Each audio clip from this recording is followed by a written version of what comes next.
IHowick Falls ephinde yaziwe ngokuthi ikwanoGqaza iyimpophome engamamitha ngama-95 ubude. Le bekuyindawo edumile yezivakashi zakwamanye amazwe nezivakashi zasekhaya ezivakashele maphakathi neKwaZulu-Natal.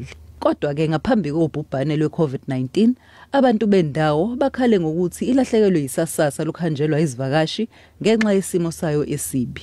Ubugebengu besebuxakile futhi sekuhlala abantu abadla izidakamizwa kwizakhiwo ezinganakiwe kule ndawo. Ezinye izivakashi zithi zibona le ndawo isinoshintsho olukhulu kusukela zigcina ukuvakasha. Akungekho clean njengamanje, kwakuhlele kunabantu nje abagcwele abaphithisilayo.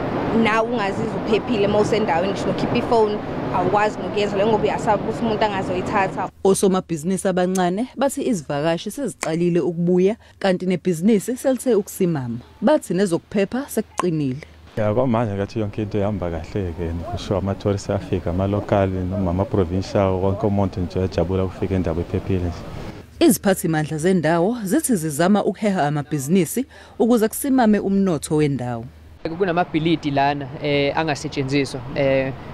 Kudala bekune restaurant lana bekune bush golf site kudlalwa igolf iphat so ufuna kwavuselela. Umasipala waseMngeni uthi kubekwe eceleni sabelo mali esilinganiselwa kwizigidi ezinhlanu zamarandi ukuze kulungiswe iHowick Falls. Enye yale mali izosetshenziselwa ukuhlinzeka umphakathi oseduze nalendawo ngamanzi ahlanzekile. Ngingonenhlakanipho Magwaza ezindabeni ze-SABC eHowick.